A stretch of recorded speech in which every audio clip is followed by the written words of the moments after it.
안녕하십니까. 바쁘시는 와중에도 남과 북이 함께하는 통일공감 아카데미에 참석해 주신 모든 분들께 감사를 전합니다. 오늘 행사는 코로나로 인해서 오프라인 참가자를 최소화시키고 온라인 유튜브로 진행됨을 양해 부탁드리겠습니다.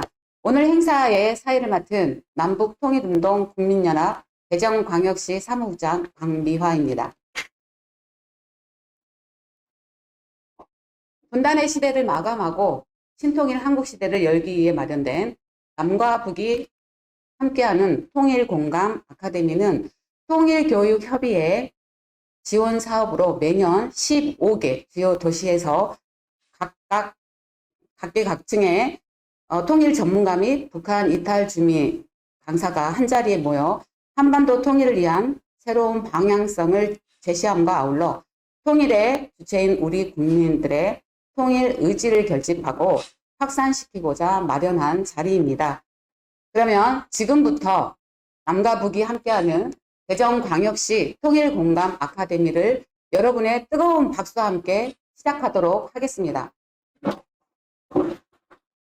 다음은 피스로드 영상을 시청하시겠습니다. 피스로드는 2013년 한일 3,800km 평화의 자전거 통일 대장정이라는 이름으로 출발을 했습니다. 올해는 9년째가 되었는데요. 현재는 서울에서 평양까지 통일의 길을 열자라는 슬로건을 내걸고 남북 통일과 세계 평화를 영원하며 세계 139개에서 함께 달리고 있습니다. 한반도 자유 평화 통일을 염원하는 마음으로 피스로드 영상을 함께 시청하도록 하겠습니다.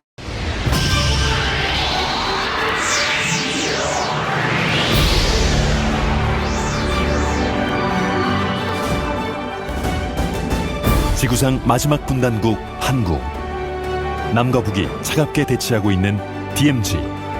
그곳에서 평화와 통일을 향한 꿈의 레이스가 펼쳐졌습니다. 가로막힌 철망을 허물고 막힘없이 달리는 그날을 염원했습니다. 마침내 온 세계가 나선 새로운 평화의 여정.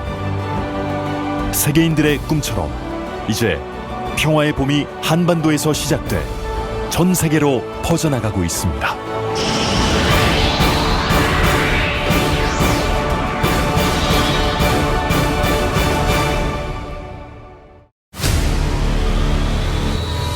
지금 이 시간에도 지구촌 곳곳에서는 국가 간, 민족 간, 종교 간의 갈등과 분쟁으로 빈곤과 기아, 재난이 끊임없이 계속되고 있습니다.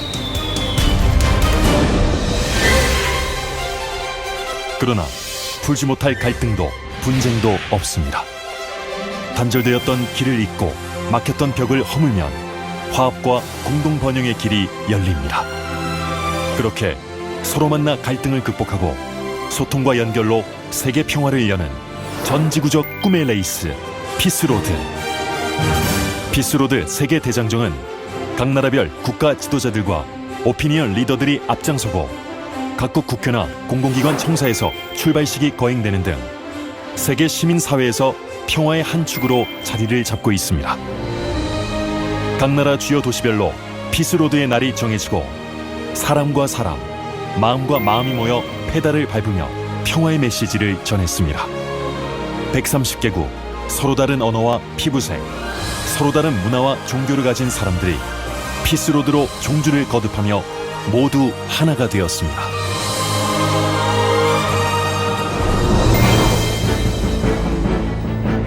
피스로드는 1981년 제10차 국제과학통일회의에서 문선명 한학자 총재 제안으로 시작된 국제평화고속도로 건설 프로젝트에서 출발했습니다. 평화고속도로의 비전은 각국을 길로 연결해 하나님 아래 인류를 한 가족으로 묶어 평화로운 지구 공동체를 건설하는 것. 그 숭고한 뜻을 이어받은 평화와 희망 만들기 피스로드 운동이 시작된 것입니다.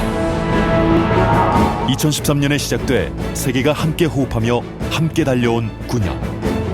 수많은 세계 시민이 참가하는 평화 행진은 해를 거듭하면서 그 규모가 날로 커지고 있습니다.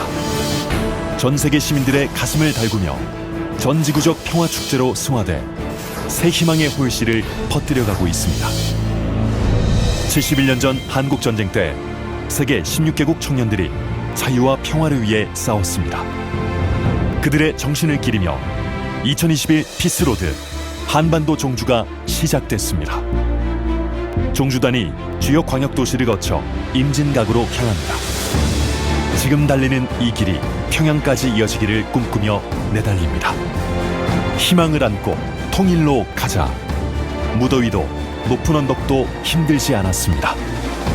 세계 지도자들과 시민들의 땀방울이 모아진 피스로드 2021 한반도 통일 대장정. 오직 세계 평화와 한반도 통일의 한 뜻을 담았습니다. 힘껏 페달을 밟는 만큼 목표에 더 가까이 다가갈 것입니다.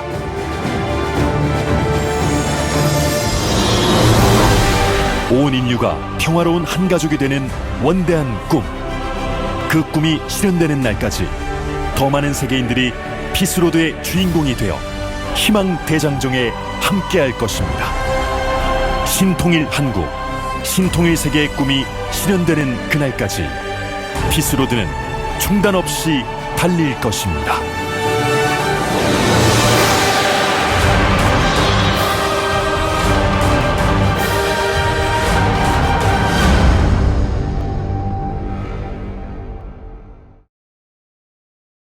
올해도 코로나가 기승을 부렸지만 한반도 통일과 세계 평화를 염원하는 피스로드는 결코 멈추질 않았습니다. 앞으로도 중단 없이 평양까지 이어지는 그날이 하루속히 다가오길 기대해 봅니다. 다음은 이시찬 대전광역시 평화대사 협의회장님의 환영사가 있겠습니다. 이시찬 평화대사 협의회장님께서는 코로나 팬데믹 상황에서도 한반도 평화 실현을 위해 다양한 활동을 지속적으로 해오고 계십니다. 이시찬 평화대사 협의회장님을 큰 박수로 모시겠습니다. 네, 반갑습니다. 코로나로 인해서 오랫동안 이걸 행사를 전혀 못했습니다. 모처럼 우리 시군구 회장님과 지부장님 또 우리 윤용서 상임고모님을 모시고 남과 북이 함께하는 아카데미를 하게 돼서 무한한 감사를 드립니다. 그리고 봉사관 모두가 다 바쁘신 일정을 뒤로 하시고 오늘 이 행사를 위해서 참석해 주신 것을 진심으로 감사드리면서 환영합니다. 지금 영상으로 다 보셨지요. 얼만큼 우리 남북통일과 세계평화를 위해서 149개 나라가 이렇게 참여하고 동참해 주는 거 정말 가슴이 뿌듯합니다. 대한민국 사람이 대한민국 통일을 위해서 하자는데도 뒤에서 아예 참여하지도 않으면서 비평 묻는 사람도 많이 있습니다. 그런데 세계에서 149개 나라가 참여해 준다는 거 얼마나 고맙고 감사한 일입니까? 생각만 해도 지금 정말 고맙습니다.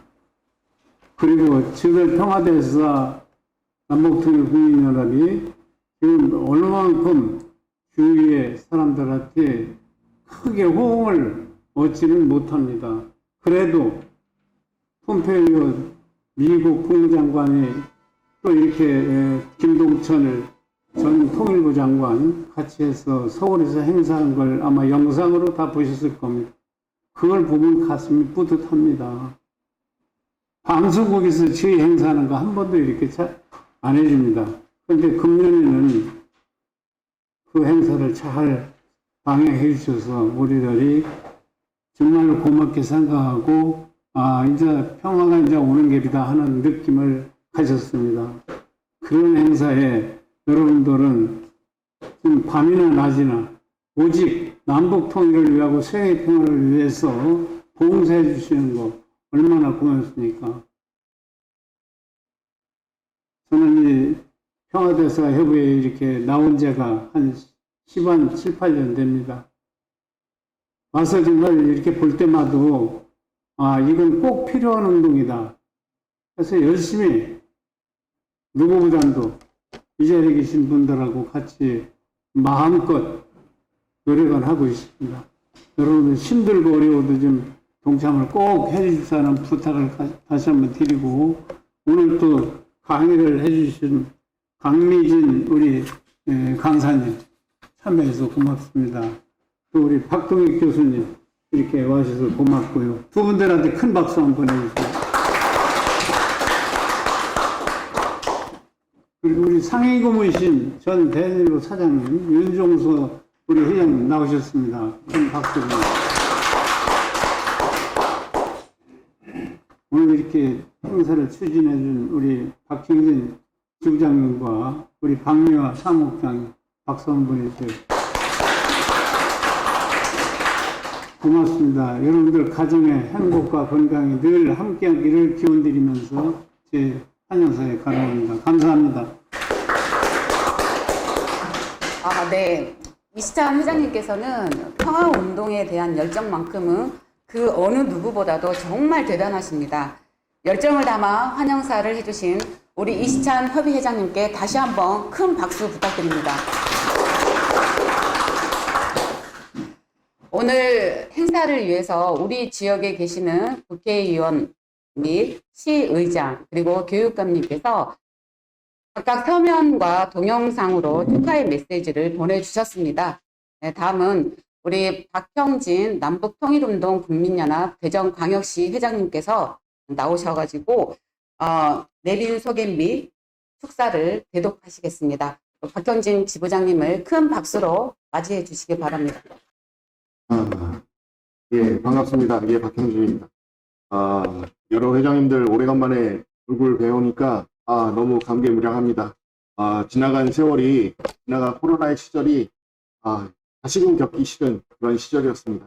이제 위드 코로나 시대를 맞이해서 다시 한번 도약할 수 있는 천주평화연합과 남북통일운동 국민연합이 되기를 간절히 소망해 봅니다. 대전광역시를 중심 삼고 여러 회장님들과 지부장님들이 힘을 합친다면 대전광역시가 분명하게 대한민국에 바람을 일으킬 수 있는 대전으로 성장할 것을 믿어 의심치 않습니다. 감사합니다. 오늘 참석해 주신 우리 참석자 여러분들을 좀 소개해 올리도록 하겠습니다. 예, 소개를 해 올렸지만 우리 전 대전일보사 사장을 역임하셨고 지금은 평화대사협의회 고문으로 수고하신 윤종서 회장님 참석해 주셨습니다. 다시 한번 큰 박수 부탁드립니다. 네, 방금 환영사를 해주신 평화대사협의회 대전광역시 협의회 회장이신 이시찬 회장님 참석해 주셨습니다. 예, 그리고 우리 산수원의회 대전광역시 회장이신 강신출 회장님 참석해 주셨습니다. 외부 강사들 좀 먼저 소개 올리도록 하겠습니다. 예. 전 공주영상대학교 겸임교수를 역임하셨고 현재는 남북 청소년 교류 평화연대의 회장, 대전광역시 회장으로 수고하신 박동익 교수님 소개 올리겠습니다. 예, 그리고 데일리 NK 기자로 수고하고 계신 강미진 기자님 소개 올리겠습니다.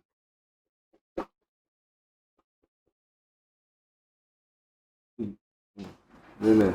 예, 우리 평화대사 협의장님들 소개 올리도록 하겠습니다. 먼저 동구의 박명수 평화대사 협의장님 참석해 주셨습니다. 대덕구의 전대기 회장님 참석해 주셨습니다. 예, 유성구의 이강로 교수님 참석해 주셨습니다. 예, 그리고 지부장님들 천주평화연합의 지부장님들 소개 올리도록 하겠습니다. 예, 동구의 이영복 지부장님 참석해 주셨습니다. 예, 중구의 김영수 지부장님 참석해 주셨습니다. 예, 서구의 김순웅 지부장님 참석해 주셨습니다. 예, 대덕구의 연재근 지부장님 참석해 주셨습니다. 예, 유성구의 야나노세 가죽고 지부장님 참석해 주셨습니다. 몇 분 더 오시기로 하셨는데 예, 시간이 좀 걸리는 것 같습니다. 세종의 우리 이상원 지부장님 참석해 주셨습니다. 예, 큰 박수 부탁드립니다. 네, 그러면은 축사를 영상 축사를 먼저 경륜사를 먼저 보도록 하겠습니다. 안녕하십니까. 남북통일운동 국민연합 중앙회장 송광석입니다. 올해는 문선명 한학자 총재 양이분께서 평양을 방문하시고 김일성 주석과 단독 회담을 가지신 지로 30주년이 되는 해입니다. 총재 양이부는 만수대 의사당에서 북한의 지도자들에게 주체 사상으로는 통일할 수 없다. 아주 이런 강한 메시지를 주시고 또 김일성 주석을 만나서도 핵무기를 만들지 말라는 말씀과 함께 국제적인 핵사찰을 받으라고 권고하셨습니다. 쉽지 않은 그러한 행보셨습니다. 그럼에도 불구하고 문선명 총재, 한학자 총재님께서는 한반도가 전쟁이 아닌 방법으로 통일로 가야 되기 때문에 평화 자동차, 또 금강산 관광, 또 보통강 호텔과 같은 경제협력 사업을 또 전개하시고 그 외에도 남북한 대학생들의 만남, 리트렌젤스의 평양 공연, 또 평양의 학생소년예술단의 서울 공연, 이 외에도 많은 남북교류를 촉진하셨습니다. 특별히 이렇게 수고하셨던 총재 양이분의 그러한 업적을 저희들이 다시 한번 기억하고자 올해 2021년도 통일공감 아카데미를 전국 16개 시도에서 개최하게 됩니다. 이번 기회를 통해서 총재 양이분의 통일운동의 정신을 우리가 기억하고 또 남북 통일을 촉진하는 그러한 동력이 되기를 바라면서 이번 행사를 잘 준비해 주시고 함께 해 주시기를 부탁드리겠습니다. 감사합니다. 네, 감사합니다. 다음은 우리 대전 관내 이상민 국회의원께서 축사 영상을 보내주셨습니다. 시청하도록 하겠습니다. 국회의원 이상민입니다. 남과 북이 함께하는 통일공감 아카데미 개최를 축하드립니다. 한반도 통일을 위한 새로운 방향성을 제시함과 아울러 통일의 주체인 국민의 통일 의지를 결집 확산시키고자 대전 등 15개 주요 도시에서 동시 개최한다니 매우 뜻깊습니다. 이를 주관하신 이시찬 평화대사 대전협의회 회장님과 박형진 남북통일운동 국민연합 대전회장님 그리고 관계자 여러분들께 그 노고에 깊이 감사를 드립니다. 한반도에서의 대립과 반목, 분단의 시대를 마감하고 평화와 통일, 공동번영의 시대를 열기 위해서는 무엇보다도 그 주체인 남과 북 모든 주민의 평화와 통일에 대한 열망과 의지를 결집 확산시키는 노력이 매우 필요한 때입니다. 이번 아카데미를 통해서 평화와 통일의 기반이 더욱 든든해지기를 기원합니다. 다시 한번 축하드리며 이 운동에 참여하신 모든 분들의 건강과 평안이 함께하기를 기원합니다. 감사합니다. 네, 감사합니다. 그리고 다른 분들은 서면 축사를 좀 보내주셨습니다. 서면 축사를 대독하도록 하겠습니다. 먼저 국회의 박병석 의장님께서 서면 축사를 보내주셨습니다. 읽도록 대독하겠습니다. 평화회담 30주년 기념 남과 북이 함께하는 통일공감 아카데미 개최를 진심으로 축하드리며 뜻깊은 행사의 축전으로 축하의 말씀을 드립니다. 행사를 준비하신 박형진 남북통일운동 국민연합 대전시 회장님과 관계자 여러분 수고 많으셨습니다. 통일 관련 시민단체 회원 여러분 및 통일을 열망하는 시민 여러분께도 경의를 표합니다. 올해는 광복 76주년이면서 남북분단 76주년입니다. 통일은 우리의 소원이자 과제이지만 우리를 둘러싼 외교 정세는 결코 녹록지 않습니다. 북한은 여전히 미사일 도발 등으로 주변 정세를 어렵게 하고 있습니다. 남북 통일은 우리 민족 7천만의 과제로 충분한 시간을 가지고 국민적 공감대를 형성하면서 추진해 나가야 합니다. 통일공감 아카데미가 한반도의 평화 통일에 물꼬를 트는 소중한 계기가 되기를 소망합니다. 다시 한번 남과 북이 함께하는 통일공감 아카데미를 축하드리고 함께하신 모든 분들의 건강과 행복을 기원드립니다. 감사합니다. 국회의장 박병석. 다음은 박영순 국회의원께서 서면 축사를 보내주셨습니다. 안녕하세요. 대전 대덕구 국회의원 박영순입니다. 사단법인 남북통일운동 국민연합의 남과 북이 함께하는 통일공감 아카데미 국민대토론회 대전 개최를 축하드립니다. 분단의 시대의 마감과 통일시대를 열기 위해 애를 써주신 남북통일운동 국민연합 관계자 여러분께 깊은 감사의 인사를 드립니다. 한반도 운명의 주인은 우리입니다. 남북의 온 결의가 전쟁의 공포와 핵 위협에서 벗어나고 경제 공동체를 이루어 함께 잘 사는 시대를 만들어 가야 합니다. 이제 더 이상 체제 경쟁이나 국력의 비교는 의미가 없는 시대입니다. 저는 이번 토론회를 통해 남과 북이 함께 통일 공감을 하며 번영할 수 있는 새로운 지혜와 역량이 나타나고 항구적인 평화 통일에 대한 구상과 의지가 모여질 것이라 기대합니다. 남북 간의 평화는 하루아침에 오지 않습니다. 그러므로 통일에는 시간이 걸리더라도 남과 북이 사이좋게 지낼 수 있도록 한반도 통일 공감이 필요합니다. 오늘 개최하는 남과 북이 함께하는 통일공감 아카데미 국민대토론회가 중요한 이유입니다.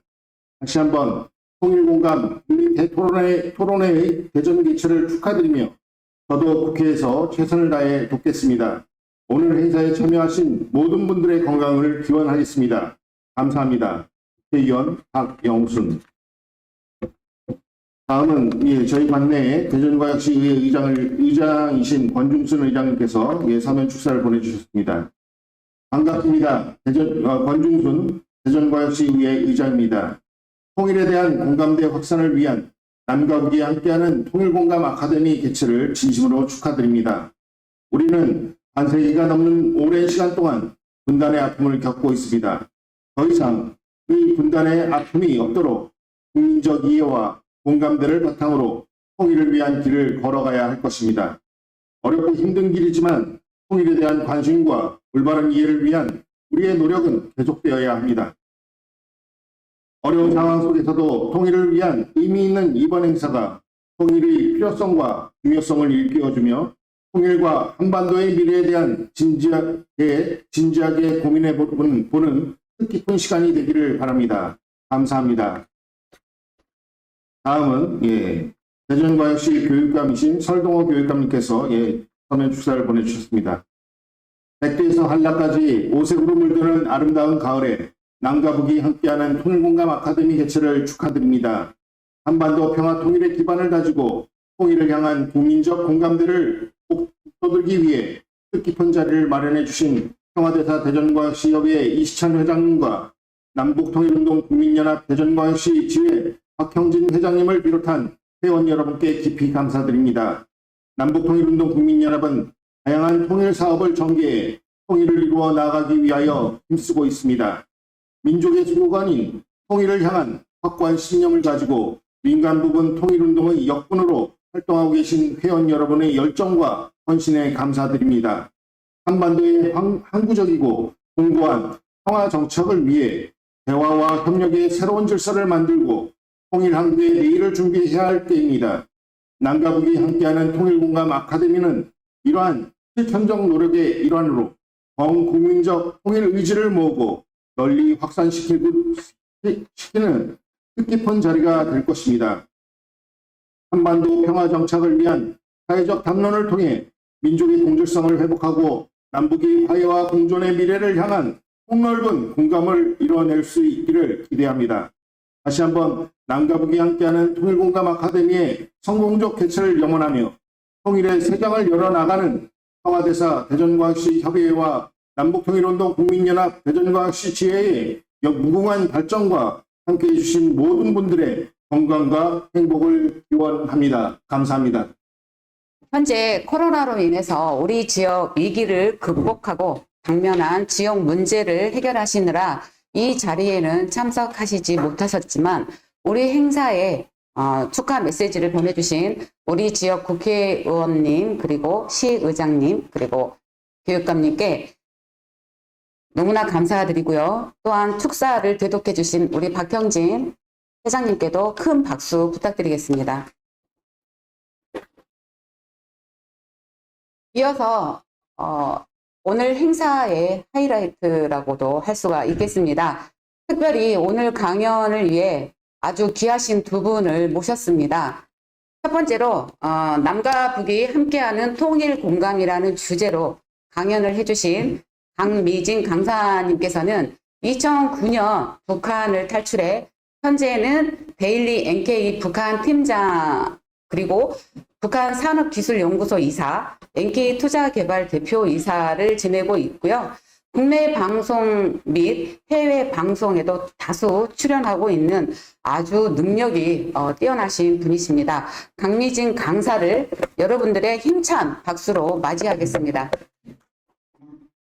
올해 정말 가을 잎이 노랗고 빨갛고 아름답게 물드는 이 시절에 남과 북이 함께하는 대전광역시 통일공감 아카데미에 정말 여러분들과 함께할 수 있어서 너무 감사드리고요. 제 소개는 여기서 잠깐 마치겠습니다.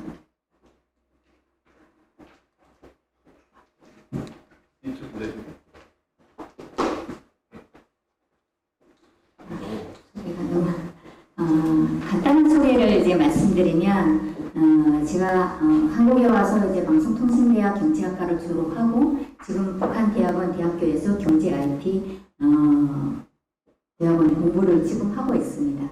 그리고 북한을 알리는 데는 그쪽에서 살았던 분들의 목소리도 좀 다양하게 들으면 좋지 않을까 이런 심정에서 제가 뭐 가톨릭대학교, 고려대, 경북대, 대한민국의 수십 개의 대학을 다니면서 북한 경제 상황을 알리고요. 해외로는 뭐 스위스 국제대학원, 스웨덴 대학원, 여러 대학원들, 독일 외교부나 또 영국, 미국, 일본 등 다니면서 북한 시장과 관련한 그런 경제 자문을 받아가지고 강의를 좀 하고 있습니다.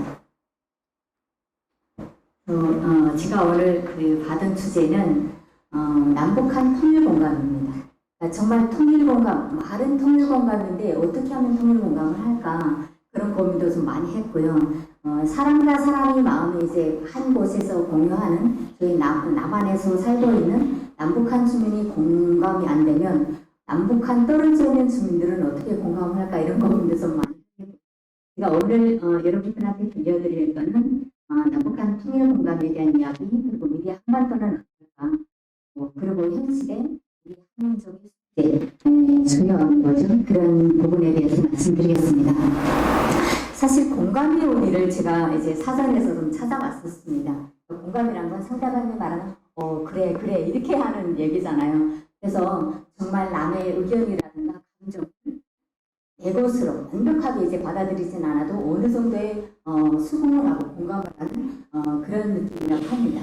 그래서 저도 이제 그 강의를 할 때면 상대방에 대해서 눈을 응시하고 그래 그리고 우물스러워 이렇게 하고 상대방의 이야기에 귀를 좀 기울이고 하는데요.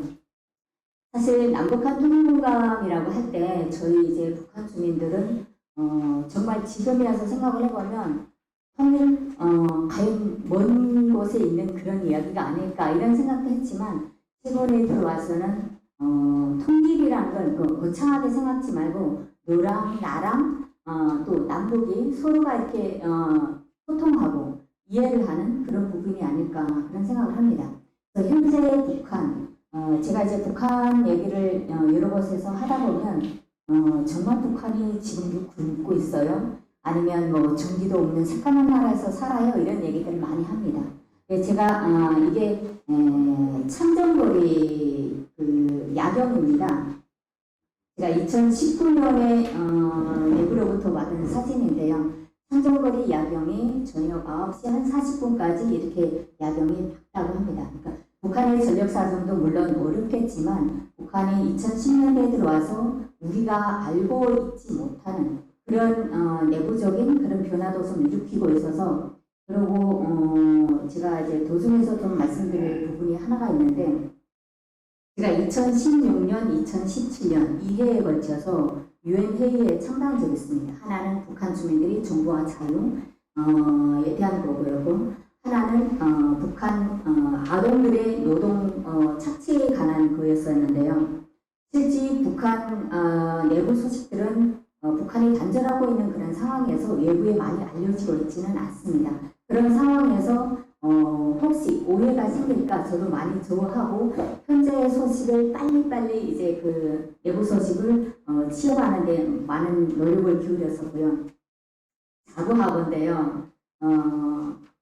대한민국에 정착한 33,000명이 되는 탈북민들 중에 북한 내부 소식을 가장 빠르게 그리고 다양성 있는 소식을 가져오는 그 대상 중에 저는 장담컨대 박미진이 그 단연코 1번이 아닐까 이런 생각을 합니다. 그만큼 제가 기자 활동을 10년 동안 하면서 내부 소식에 전통을 해왔고 내부 정보 네트워크를 많이 활용을 했었고 지금도 관리하고 있고요. 그래서 북한에 대한 소식을 알아올 때 제가 항상 전화를 하면서 느끼는 거는 전화를 하다가 다시 상대를 확인할 때가 있어요. 왜냐하면 그들이 하는 얘기에서 남한 얘기가 스스로 이제 제가 알고 있는 남한 얘기들도 막 나오고 있고 그리고 북한은 이런 얘기를 못 할 거야. 뭐 아빠 뭐 이런 아이들도 아빠라는 얘기를 하면 뭐 잡아가고 이런 얘기가 있는데 한 10년 동안은 솔직히 북한 가족 내에서 흘러나오는 얘기 저랑 통화하다가 언니 잠깐만 나 저 오빠랑 얘기 좀 할게 그래서 너 오빠도 있어 이렇게 하면 아니 오빠 아니라 뭐 누구 아빠 이렇게 얘기를 해요. 그럼 아빠라는 말 하면 잡아간다며 그러면 언니 그건 어디서 그래 그래서 말로 듣고 인정을 못하기 때문에 제가 증거 같은 자료가 필요하니까 아빠라는 용어를 쓰는지 그게 좀 필요하다 이렇게 얘기를 해서 제가 받은 동영상이 있습니다. 여기서는 공개를 할 수가 없는데 그 동영상에는 아기 돌생일 그 사진이 영상이 찍혔는데 그 뒤에 뭐라고 썼냐면 아빠 엄마가 사랑해. 그러니까 아빠라는 용어를 쓴다는 거죠. 근데 저희 한국에서는 일부 북한에서는 아빠라는 용어를 못 쓰고 오빠라고도 얘기하면 안 되고 이렇게 남북한의 그 이질적인 문화를 좀 더 멀어지게 하는 그런 내용들이 좀 있어서 그런 부분은 좀 안타깝지 않을까 그런 생각을 해봅니다. 그래서 남북한의 공감대를 할 때면 뭐 협력도 되겠고 서로 이제 그 협력 안에는 문화교류, 경제교류, 다양한 교류들이 있겠죠. 그래서 저희가 이제 그 화해와 협력을 위한 그런 교육에서는 또 통일도 좀, 통일에서는 뭐 교육도 좀 많이 들어가지 않을까. 그래서 남북한 청년들이 함께 어우러져서 남북한을 함께 공부하는 제가 북한을 떠난 지가 11년 넘었는데요. 11년 넘었기 때문에 제가 있었을 때 알았던 북한도 옛날입니다. 그래서 저도 이제 가족이 북한에 있는데요. 그 가족 보고 제가 그랬거든요. 해마다 정말 100만 원씩 200만 원씩 보내기가 힘들다. 그러니까 니네도 이쪽에 와라. 이렇게 제가 얘기를 한 적이 있습니다. 그래서 저희 동생한테 그 얘기를 했더니 동생이 하는 얘기가 언니 여기서도 살만해. 언니가 있을 때하고 달라. 그럼 뭐가 다를까? 장사를 하는데 어떠한 시장에서의 제동, 뭐 단속, 통제, 강압적인 징수 그런 게 이제 그 조건이 되겠죠. 저희 있을 때는 항상 무서워서 장사하는 것도 내가 돈을 많이 벌면 이 돈의 출처를 따지고 막 이래서 엄청 두려워했던 그런 시기가 있었는데 지금은 장사한 그 돈의 출처를 따지지 않습니다. 그러니까 매 지역에 사회안전부 산하에 지역안전부들이 있는데 그 안전부에는 경제감찰과라고 있습니다. 그 경제감찰과에서 하는 일은 지역의 유지들, 특히 돈 있는 사람들을 수시로 이제 감시를 해서 그 사람들의 돈의 출처를 따지고 이 돈을 어떻게 벌었으며 어디서 났고 어떤 방식으로 돈을 벌었냐. 그러면 그 속에서 비리가 나면 이제 처벌도 하고 이러겠죠. 근데 지금은 북한의 경제성장에 모를 받고 있는 그런 상황이기 때문에 특히나 어떠한 돈 있는 사람에 대해서 수속을 강력하게 하지 않는다는 거죠. 그런 부분은 제 말로만 아니라 북한이 공개한 노동신문에서도 확인할 수가 있습니다. 북한의 노동신문에 어떤 문구들을 볼 수 있냐면 평양 아동병영 원설에 개인적인 지원을 한 어떠한 사람들한테 포상을 줍니다. 그건 뭐냐면 개인 돈주들이 돈을 얼마만큼 갖고 있다가 국가에 이제 포상을 하게 되면 그 돈에 대한 출처에 대해서 법을 안 먹고 국가에 투자를 해서 국가 경제 발전에 도움을 줬고 또 그 사람들을 국가가 이제 포상을 하는 그런 시대가 지금 오고 있고요. 그래서 예전에는 당이라든가 해당 지역 행정 그런 장치들에 대한 그런 불만 그런 게 많이 있었다면 지금은 그런 게 좀 많이 감소됐지 않았을까. 그만큼 남북한의 사이도 북한 내에서도 조금씩 좀 줄어들지 않을까. 물론 지금도 북한은 통제도 하고 단속도 하고 이러지만 예전에 비해서는 상당히 좀 와해된 그런 세계 그런 걸 하고 있다고 저는 생각을 합니다. 그래서 저는 이제 북한하고 통화를 할 때도 되도록이면 좀 이질적인 거는 좀 뽑고 공감할 수 있는 우리도 이래서 요게 우리가 한국에 왔을 때 북한에서 알았던 그런 한국과는 조금 달라. 소고병동 자본주의 사회, 돈밖에 모르는 그런 사회. 이걸 떠나서 우정도 있고 정도 있고 그리고 남의 아픔을 저희는 이제 한국에 대해서 이제 공부했을 때 엄청난 그 사람이 길거리에 누워 쓰러져도 내 가족이 아니면 절대 터치하지 않는다. 이게 남한 사회였거든요. 그리고 직장에서 누가 아파도 그 사람의 아픔은 네가 알아서 하고 이런 식으로 했었는데 한국에 와서 느꼈던 거는 물론 이제 정 부분에서 봤을 때는 좀 북한은 아직까지 대한민국의 농촌 문화처럼 남의 집 문 막 두드리고 밥같이 먹고 이런 건 아니지만 그런 하나의 문화 속에서 오랫동안 공유해왔던 그런 정예 문화는 여전히 남북한이 하나라는 것을 알고 있다고 저는 얘기를 했습니다. 그래서 사실 그 저희 한반도가 어떻게 발전을 하면 좀 더 잘 살 수 있을까 이런 걸 생각할 때 저는 정말 경제 성장이라고 저는 봅니다. 분명히 제가 이제 북한에 있을 때 한국 말고 그때는 남조선이었는데 남조선을 처음 알게 된 게 제가 88년도입니다. 88년도 제가 대학을 졸업하고 보안성 산하의 회사 취직을 했을 때 그 한국에서 88 올림픽이 있었고요. 북한은 그 다음에 있을 세계 13차 청년학생 축전을 준비하기 위해서 평양 개성 고속도로를 이제 건설할 때였었거든요. 제가 개성에 그때 한 2년간을 있었는데요. 밤 11시쯤이면 항상 남쪽에서 방송이 흘러나옵니다. 방송이 흘러나오는데 뭐 아리랑 강원도 정선 아리랑에 그 아리랑 노래도 좀 나왔었고 그러니까 어느 순간인가 모르게 노래를 흥얼흥얼 따라 부를 정도로 방송을 매일 들었기 때문에 그리고 남한에서 나오는 그런 방송을 듣고 그리고 제가 한 2년 동안은 정말 한국에서 보내는 전단지를 매일 수거했고 그 수거 작업을 저희가 했었습니다. 일반 주민들은 그 지역에 살고 있는 일반 주민들도 전단지를 볼 수가 없어요. 왜냐하면 전단지가 이제 공중에 딱 뜨게 되면 군에서 딱 포착을 합니다. 그걸 포착하고 지역 인민보안소에다 전화로 다 이제 무선으로 때려가지고 그렇게 되면 그 지역에 있는 보안성 산하의 기동대가 있거든요. 기동대가 오토바이를 타고 와서 지역을 봉쇄합니다.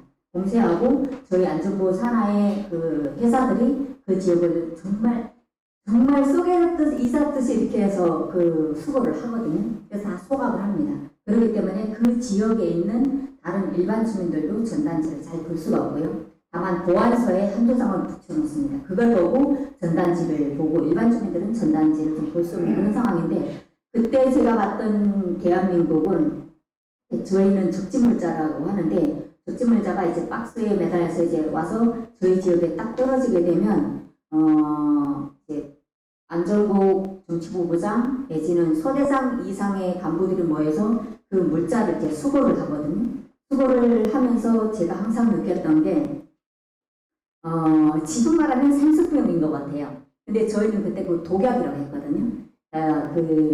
큰 생수병을 여러 개를 넣고 그 다음에 애기들 그 장난감도 넣고 만년필을 많이 넣어보내더라고요. 그래서 만년필을 저희가 100개씩 이렇게 묶은 걸 다 하나하나 이렇게 폭발해서 터진다고 이렇게 양쪽으로 다 갈라서 이제 시험을 해봤던 적이 있거든요. 그때 느꼈던 게 정말 그 애기들 그 놀잇감도 엄청 이제 잘 만들어진 거였고 생수병 자체도 투명하고 엄청 멋있다는 거였어요. 그리고 만년필도 저희가 그때 북한에서 사용했던 만년필하고는 대비할 수 없을 정도의 그거였었고요. 그리고 전단지에서 그려지는 대한민국 그런 걸 보면서 경제 성장을 많이 이제 느꼈고요. 2000년대 초부터 북한에 CD로 이제 제작된 한국 드라마가 많이 유통이 됐었습니다. 그래서 밤에 정말 담요를 창문에다 걸어놓고 볼륨 아주 낮춰가지고 이제 봤었는데, 제가 처음 한국의 드라마를 봤던 게 약속이라는 영화였거든요. 그 약속 영화를 보면서 강력하게 느꼈던 건 뭐냐면, 저렇게 썩어병든 자본주의 사회에도 우정이라는 게 존재하는구나. 그러니까 사람이 남조선에도 사람이 사는구나 걸 그때 느꼈어요. 그래서 저희가 한국에 와서 뭐 대학 강의, 뭐 기강 강의를 할 때도 북한을 그냥 마냥 미워만 하지 말고, 북한도 우리 민족이 살고 우리는 어쩔 수 없는, 미워도 끌어안고 갈 수밖에 없는 그런 한민족이다. 그래서 그네들이 미운 행동을 하는 그 속에는 어떤 이유가 있을까, 그걸 알아보면 공감도 좀 쉽게 하지 않을까, 네, 그런 생각을 해봅니다. 자, 이거는 제가 북한 장마당에서 직접 공수해온 여러 가지 그런 통조림입니다. 한국에서는 통조림하고 쓰지만 북한은 졸임 이렇게 그 말이 다르거든요. 북한도 2010년대에 들어서면서 다양한 것, 예전에 이렇게 소고기를 먹으면 죽었다는 얘기들을 탈북민들 속에서 흔히 들을 겁니다. 예전에 한국전쟁을 겪으면서 북한이 엄청나게 그 소를 이제 그 이동수단의 하나로 등록을 했고, 소를 잡으려면 폐기 신청서를 해당 지역에다 내고 그걸 보안서 사인을 받아야 최종적으로 소가 도살이 됩니다. 그렇게 했었는데 2010년대 들어서면서 강원도 세포 등판에서 나오는 소고기를 가지고 이렇게 통조림도 많이 하고요. 제가 시장 동향을 11년째 조사해오고 있는데요. 북한 시장에 소고기 매대가 생긴 게 2014년입니다. 그 이전에는 돼지고기만 팔았었거든요. 그것도 시기절로 이제 가을에 냉동 설비가 잘 안 되어 있다 보니까 좀 추울 때만 좀 대부분 많이 팔렸었는데, 지금은 사철, 그리고 육류를 파는 사람들, 그리고 아이스크림 파는 사람들은 시장에 냉장고를 가지고 있을 정도로 북한 시장이 많이 변했습니다. 여러 가지 저희 이거 다 제가 보관하고 있는 건데요. 북한에 저희가 있을 때도 이제 요게 백두산 돌축술인데요. 백두산 돌축술도 이렇게 포장을 하거나 이런 게 없었어요. 그냥 일반 병에다 하고 뭐 대충 이렇게 팔았었지만, 2010년대에 들어서면서 다양하게 금술 그다음에 아무튼 버섯술, 송이버섯술, 그리고 요 백두산 지역에서 나오는 백두산 술은 이거는 해외에서도 많이 팔리고 있고, 요거는 자강도에서 팔리는 요 뒷병인데, 자강도에서 팔리는 포도주입니다. 인풍술이라고 하고요. 그리고 요게 대동강 맥주. 근데 이제 일반 주민들이 대동강 맥주 한 병을 사 먹으려면 쌀을 1.2kg를 포기해야 대동강 맥주 한 캔을 먹을 수가 있습니다. 그러면 대동강 맥주 가격이 이렇게 비싼데 사람들이 이걸 사 먹을 수 있을까? 얼마든지 사 먹을 수 있습니다. 그만큼 북한 김정은 체제가 들어서면서 북한 시장을 통제 안 하면서 경제활동 인구가 늘어나고, 경제활동 인구가 늘어난 만큼 주민들이 경제력이 상승했다고 봐야 되겠죠.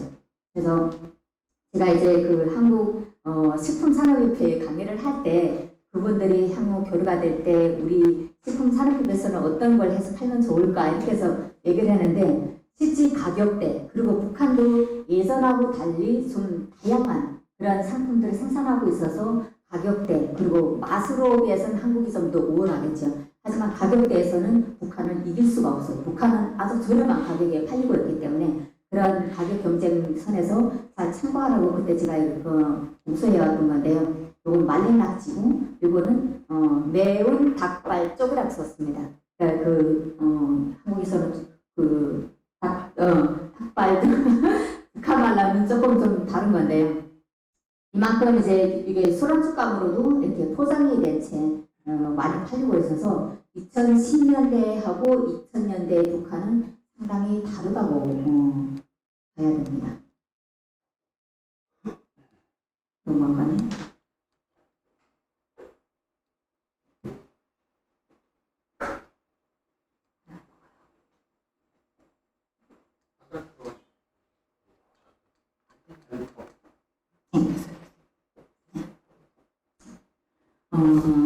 그냥 빨리빨리 넘어가겠습니다. 그래서 다양하게 북한 주민들이 여유 있게 지금은 커피 문화, 차 문화가 일반화되어 있다는 점. 그리고 이 집을 봤을 때 보통 제가 이 집 거실이랑 보고 진짜 깜짝 놀랐어요. 이게 60평대 일반 교사의 집입니다. 물론 평양입니다. 엄청나게 예전하고 많이 다른 이게 그 화장실인데요. 여기 이제 거울이 있고 여기 이제 그 욕조가 있고, 근데 화장실 자체도 엄청 크게 했고요. 모든 뭐 비데 그다음에 뭐 같은 수도 조금 보면 연구 기관들에서는 중국식이 좀 많이 보인다 이렇게 얘기를 하시는데, 중국식이든 뭐든 어쨌든 북한은 2010년대에 엄청 많이 발전했다는 겁니다. 그래서 북한이 예전에는 그냥 구멍탄, 이제 여기로 말하면 연탄이겠죠. 구멍탄으로 밥을 하던 시기는 지금 다 지나갔고요. 일단 가스화가 다 되어 있습니다. 도시 수렴을 해가지고. 그래서 일단 북한 경제가 이전 시기보다는 2010년대 들어서 상당하게 많이 발전했다, 그런 말씀 좀 드리겠고요.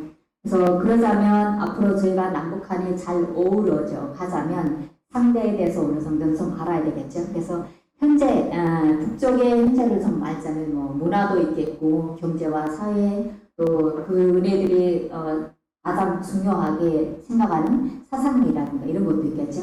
그리고 북한에 한국에서 제가 와서 처음에 많이 놀랐던 게, 사교육에 왜 이렇게 돈을 많이 들여서 애들을 학교에서 공부 배워주면 되지 왜 또 뭐 학원 보내고 이러지, 이런 생각을 많이 했었는데요. 북한이 지금 그 상황을 따라가고 있습니다. 그래서 저희 조카가 지난해 군대를 갔었는데요. 그 친구가 한 3년을 중국어 과외를 할 정도로 이제 북한도 과외가 많이 일반화되어 있습니다. 이것도 역시 제가 이제 북한에서 공수해온 다양한 건데, 청계가자, 그다음에 또 록두국수라고, 이제 북한은 두음법칙을 쓰지 않습니다. 그래서 록두국수라고 썼고요. 이게 붕탕이 감자 전분으로 만들어진 국수고요. 요 밑에 소고기 가루는 저희가 한국에서 쓰는 다시다입니다. 그리고 돼지고기 가루, 닭고기 가루, 역시 다 다시다인데 종류별로 나와 있고요.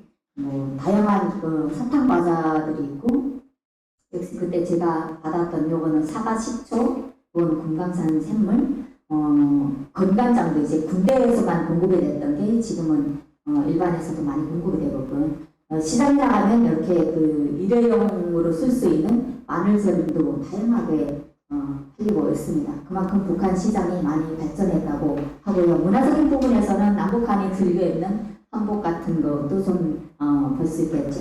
제가 이거 여기 한국에 인터넷에서 제가 쓴 거 받아서 이제 다운받아서 한 거고, 요게 북한 평안북도 곽산군 유치원에서 제가 찍어온 겁니다. 그 유치원인데 정말 남북한은 가게로 말도 다 똑같잖아요. 이런 걸 쓰고 있는 거고, 여기 보면 북한도 인터넷이 돼서 요게 인터넷으로 출력한 그게 있거든요. 그만 흔히 우리가 생각을 하는 북한은 굶어 죽고 아직 뭐 살아가기가 힘든 이런 문화 속에서는 조금 더 발전했지 않았을까, 그런 생각을 해봅니다. 최근에 북한이 국경을 좀 단절을 많이 했죠. 단절을 하면서 여러 가지 어려움을 많이 겪고 있는 것으로 알려지고 있습니다. 특히 수출 그런 품목들에 대해서는 상당하게 내수 시장에 많이 어려움을 겪고 있고요.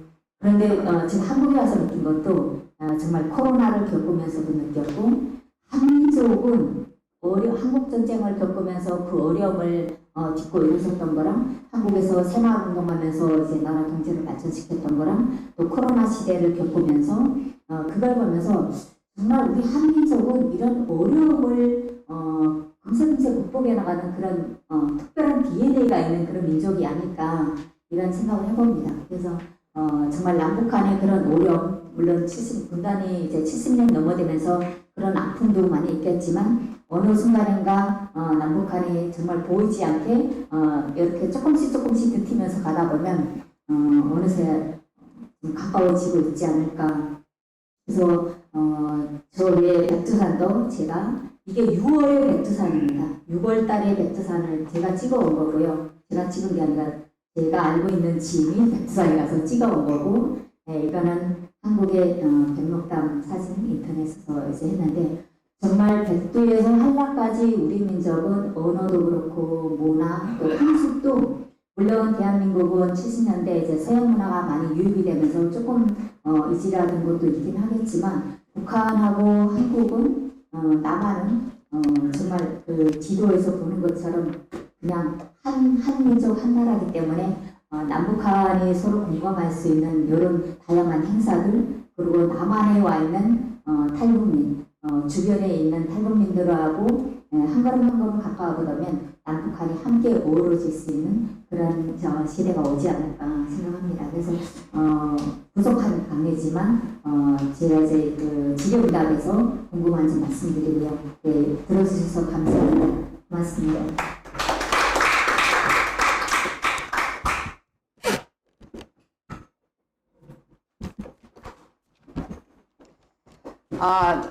잘 들으셨죠? 네, 우리나라 여권은 무비자로 세계 190개국을 입국할 수 있는 그런 자랑스러운 나라가 되었습니다. 그런데 우리의 민족이 살고 있고 또 우리의 영토인 북한은 가고 싶어도 갈 수가 없는 그러한 나라죠. 앞으로 언젠가는 우리가 여권 없이도 이 북한 땅을 자유롭게 들어갈 수 있는 그런 날이 반드시 올 거다라는 기대를 갖고요. 그리고 우리가 알고 싶었던 북한의 내부 소식을 다양하게 전해준 우리 강미진 강사님께 다시 한번 큰 박수 부탁드리겠습니다. 이어서 통일시대를 준비하는 국민의 마음가짐이라는 주제로 강연을 해주실 박동익 강사님을 소개하겠습니다. 박동익 강사님은 공주영상대학 겸임교수, 국가본처 나라사랑 강사를 역임하셨고요. 현재는 사단법인 남북청소년 교류 평화연대 대전 회장직과 자유리더스 아카데미 원장직을 맡고 계십니다. 믿고 듣는 박동익 교수님의 강연을 여러분의 뜨거운 박수로 함께 하겠습니다. 자, 인사드리겠습니다. 박동익입니다. 앞에 우리 강미진 강사님이 북한의 실상, 또 북한의 여러 가지 좋은 면면들을 많이 소개를 해 주셨습니다. 중요한 것은 한번 손을 한번 들어보겠습니다. 손을 한번 들어보십시오. 회장님 들어보십시오. 해보십시오. 소리 납니까? 안 납니까? 안 나죠? 네, 그러면 이제 왼쪽 손도 한번 해보겠습니다. 왼쪽 손대서 같이 한번 딱 한번 해보겠습니다. 예, 소리 납니까? 납니까? 예, 근데 만약에 요게 요렇게 됐을 때는 소리 납니까? 안 납니까? 안 나지요? 예, 중요한 것은 박수 소리가 나려면은 같은 방향으로 이렇게 만나야 됩니다. 근데 지금 이제 제가 말씀드릴 내용은 여기에 보시는 바와 같이 문재인 정부 중심, 문재인 정부가 들어와서 지금까지 진행되어진 여러 가지 상황들을 봤을 때 조금 냉정하게 좀 봐야 될 그러한 시각들이 좀 있습니다. 그래서 나는 나는 보수고 나는 진보고 그런 시각에서 볼 게 아니라 객관적인 사실을 놓고 어떻게 판단해야 될 것인가 이런 쪽에서 접근을 해보도록 하겠습니다. 이해되시겠죠?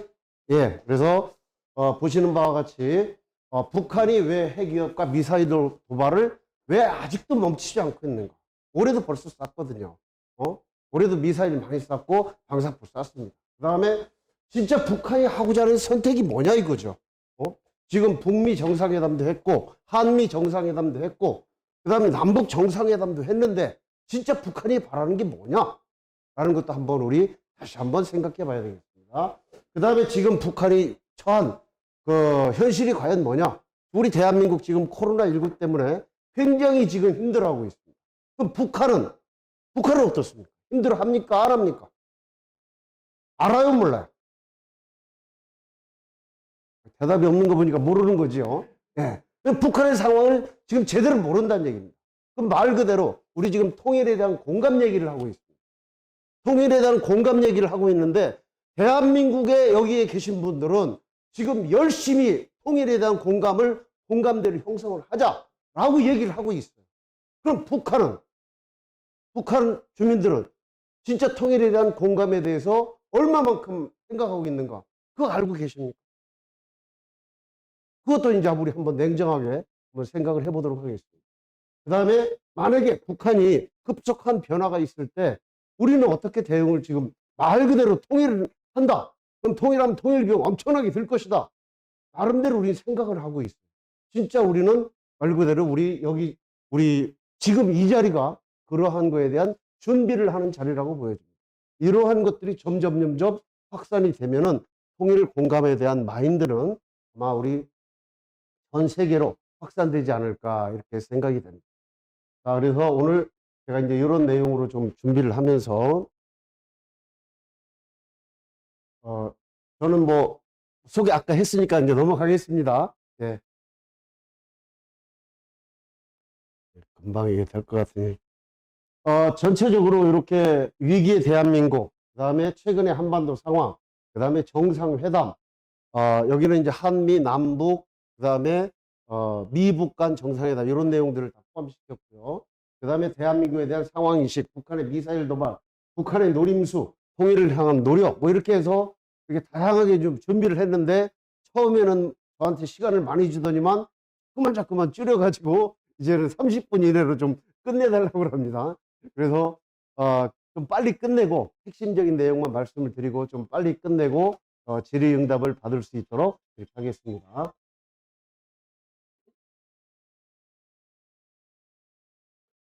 이 내용은 그냥 자료를 이제, 자료 어차피 배부된다고 그랬죠? 네, 이런 자료는 참고를 좀 하시기 바랍니다. 대한민국의 위기 상황이라는 것은 왼쪽에 보면은 말 그대로 현재입니다. 하늘이 내리는 재난, 현재, 지진, 태풍, 홍수, 질병입니다. 오른쪽은 인재입니다. 사람으로 인해서 발생될 수 있는 재난, 전쟁, 테러, 사건, 사고 이런 것들입니다. 근데 결국은 이런 것들을 할 때는 결국 우리 사람들을 묶어버릴 수밖에 없는, 사람들이 당할 수밖에 없는 그런 상황이 되어집니다. 결국 우리는 많은 희생을 치러서 이러한 것을 극복을 해야 됩니다. 그런 극복에 대한 마인드가 각자가 준비되어져야 되지 않나 이렇게 생각이 되면서 freedom is not free.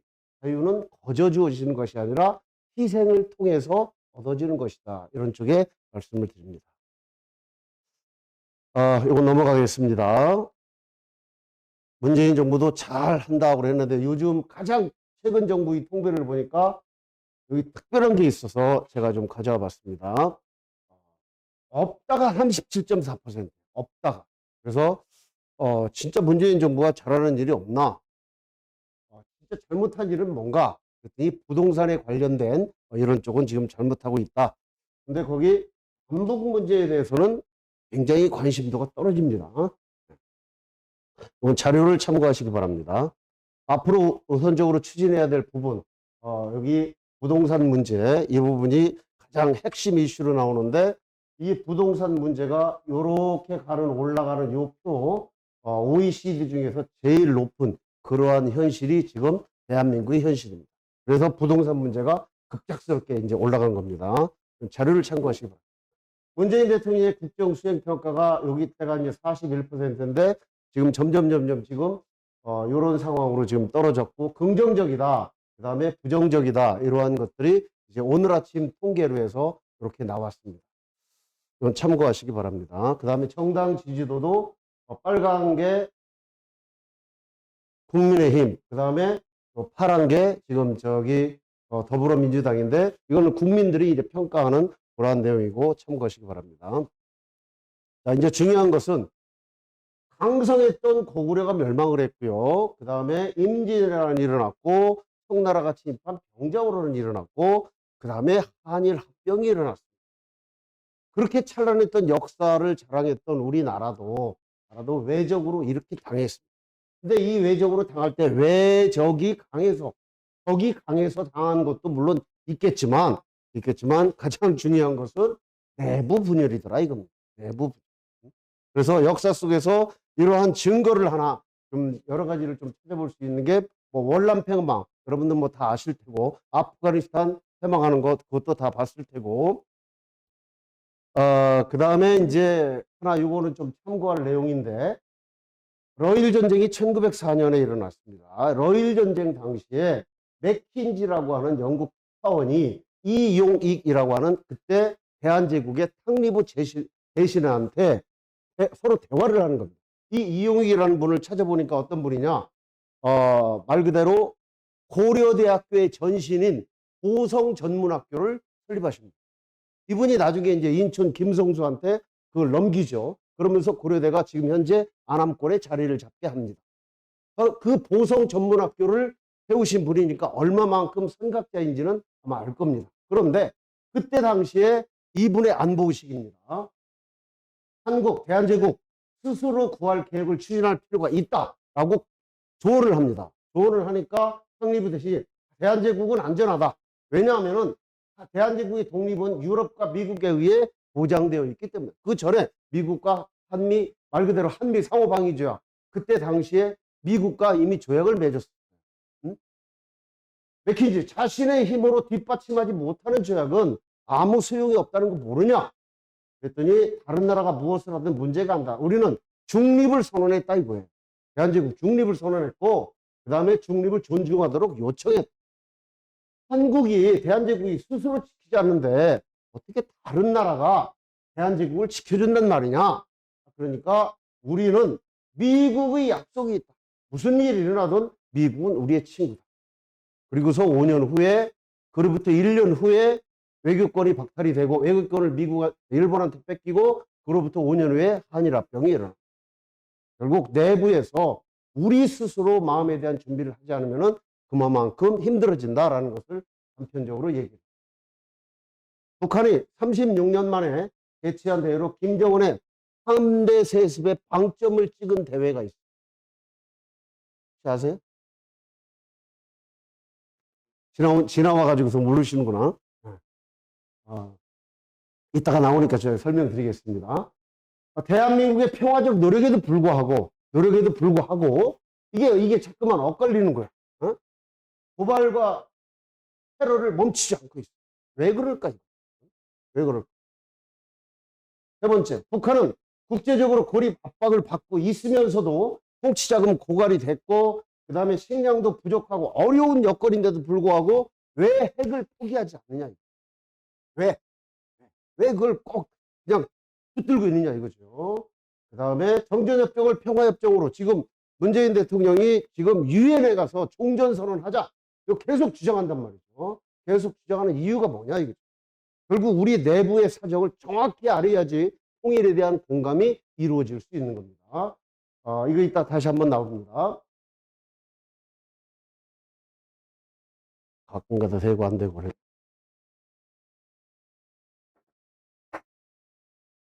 이거 문제네요.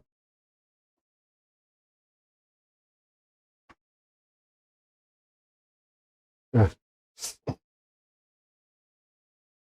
넘어가겠습니다. 그 다음에 북한이 진짜 미국과 전쟁을 하려고 그렇게 이제 막 대륙간 탄도미사일도 만들고 그렇게 하느냐.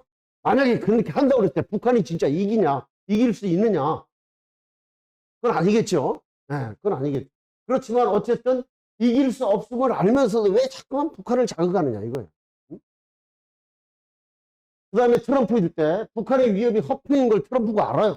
근데 왜 북한의 고발에 대해서 자꾸만 집착을 하느냐. 그 다음에 중국, 미국의 채찍에 대해서 중국이 계속 늑장 반응을 보이고 있거든요. 이런 걸 왜 그러느냐.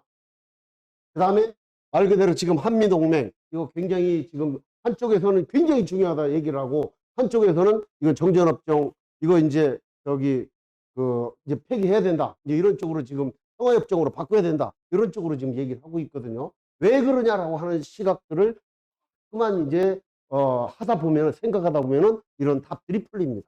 결국 그러다 보면은 통일 공감은 자연스럽게 될 겁니다. 자, 사드 배치. 성주에 사드 배치했습니다. 중국은 왜 한국에 사드 배치하는 걸 결사적으로 반대를 하는 거예요? 결사적으로. 근데 미국에 왜 또 거기에다가 또 사드를 꼭 배치하려고 그래? 미국은 또 왜 그럴까? 그 다음에 사드 배치, 이거 진짜 이거 1급 비밀, 1급 비밀. 국가 1급 비밀입니다. 참수작전, 김정은 참수작전입니다. 이거 국가 1급 비밀입니다. 전략무기 공개하는 거, 이번에 저기 SLBM, 우리 대한민국에서도 SLBM 만들 수 있는 기술이 있습니다. 해킹당했어요. 해킹당했는데 그런 1급 비밀이 왜 쉽게 언론에 이렇게 쉽게 공개가 되죠? 굉장히 중요한 건데. 이런 것들은 우리가 좀 냉정하게 생각을 좀 해봐야 될 것 같습니다.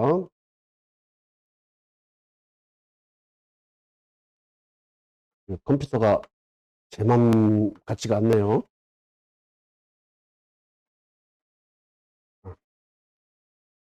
사드 말고 북한의 핵과 미사일에 대처하는 방법, 이건 없을까?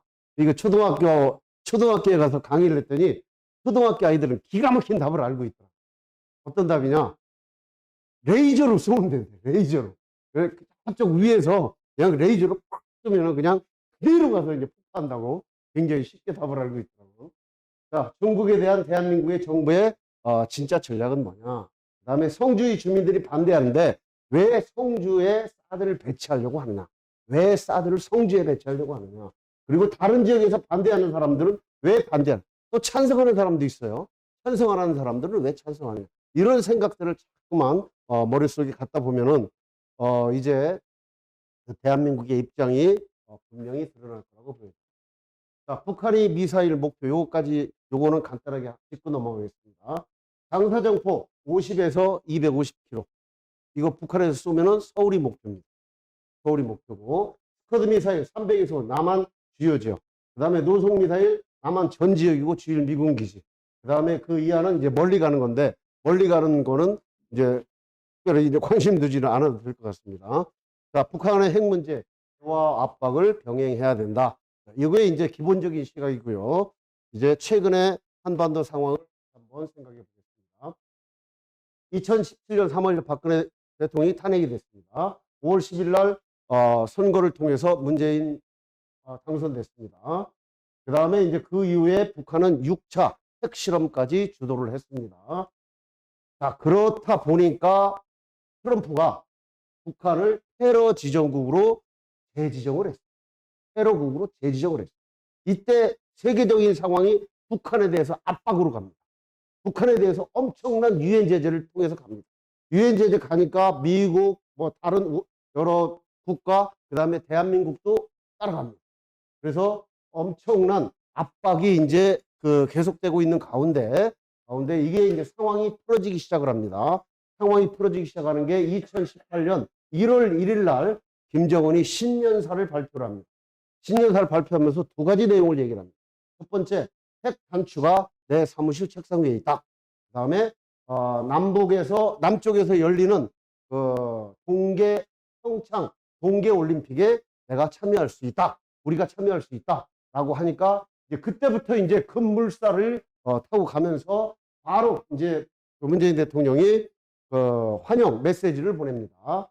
환영 메시지를 보내면서 어쨌든 말 그대로 이제 평창 동계올림픽이 열리고 그다음에 패럴림픽도 열립니다. 자, 이때부터 이제 남북 관계가 급속도로 이제 화해 무드로 변하기 시작을 합니다. 화해 무드로 변하면서 김여정과 김영남이 대한민국 서울에 옵니다. 봤습니까? 기억나세요? 기억나시죠? 네, 그러면서 이제 점점 화해 무드가 만들어집니다. 그 다음에 이제 그 다음 2월 25일 날 보름 후에 김영철이 방한을 합니다. 대한민국에 옵니다. 그리고 정의용 국가안보 수석하고 서훈 국정원장이 북한을 방문합니다. 북한을 가서 김정은을 만나고 옵니다. 김정은을 만나고 와서 이제 바로 그 다음에 정의용 국가안보실장하고 서훈 국가정보원장이 미국을 갑니다. 미국에 가서 누구를 만나느냐? 트럼프 대통령을 만납니다. 우리가 북한에 가서 김정은을 만났습니다.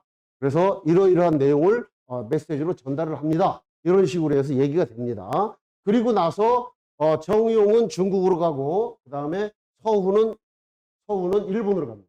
일본으로 가가지고 이제 이 북한의 김정은이 이러이러한 상황을 미국과 중국과 일본에 이제 정합니다.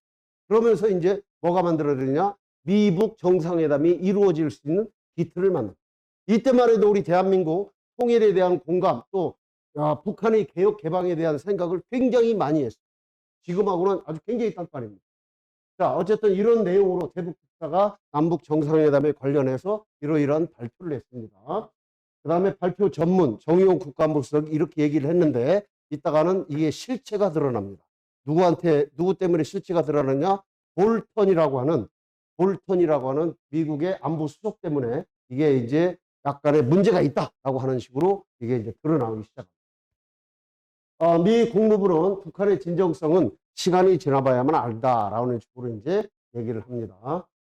자, 그러면서 이제 남북회담과 그 다음에 한미 정상회담, 미북 정상회담이 이제 연달아서 이제 개최가 되는데 여기서 중요한 거는 항상 우리는 평화에 대한 생각, 평화에 대한 그 핵심 단어, 그 이슈를 머릿속에 그리고 있어야 됩니다. 한반도의 평화는 누가 주도할까요? 그때 당시에 미국이 주도할까요? 미국이 주도할까요? 아니면은 김정은이 주도할까요?